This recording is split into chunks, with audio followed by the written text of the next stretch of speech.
Hi guys, எல்லோரும் எப்படி இருக்கீங்க? இன்றைக்கி என்னோடய கலெக்ஷன் பற்றி தான் பார்க்க போகிறோம். இதில் நான் குட்டி மீன் விட்டுருக்கேன். இதில் கபீஸோட குட்டிங்க தான் வச்சுருக்கேன். பார்த்தீங்கன்னா தெரியும், உங்களுக்கு தெரியுதான்னு தெரில, பாருங்களா அவ்வளோ மிஸ்னு ஓடுங்க பாருங்க. ஒரு 30 குட்டிக்கிட்ட இருக்கும். இது இப்போ போட்ட பேட்சு தான் இது. பார்த்திங்கன்னா தெரியும், நல்லா அழகாக இருக்குது. இதுனே ஒரு தனியாக செட்டப் போட்டு அதுக்கு நான் அதில் விட்டுருக்கேன். ஏன்னா நம்மக்கிட்ட ப்ளேஸ் எதுவும் இல்லை, அதனால் இது மட்டும் தனியாக இப்போ பிரித்து வச்சுக்கிறோம். இதில் விட்டு இருக்கிறது நான் பாண்டாமல்லி விட்டு இருக்கேன்.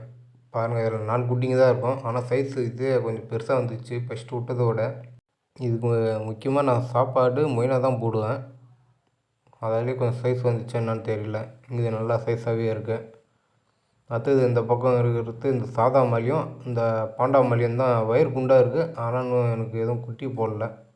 பார்த்திங்கன்னா தெரியும், அந்த ஆரஞ்சு கலர் தான் ஃபீமேலு. வயிறு ரொம்ப குண்டாகவே இருக்குது, ஆனால் இது குட்டி போடல. இந்த பக்கம் இருக்குது பாண்டாமல்லி. இதுவும் வயிறு குண்டாக தான் இருக்குது, ஆனால் என்கிட்ட ஒரு வாரமாகவே இது ரெண்டுமே இருக்குது. ஆனால் குட்டி எதுவும் போட மாட்டேங்குது, என்னன்னு தெரியல. எனக்கு ஃபஸ்ட்டு வந்ததுலேருந்து 2 வாட்டி இது தான் இந்த பாண்டாமல்லி தான் போட்டுருந்துச்சு. ஆனால் இப்போ என்னவோ எதுவும் போட மாட்டேருக்கு. பாருங்கள், இது ரெண்டும் செம சைஸாகவே இருக்குது, ஆனால் குட்டி தான் போடல. என்ன ப்ராப்ளம்னு தெரில.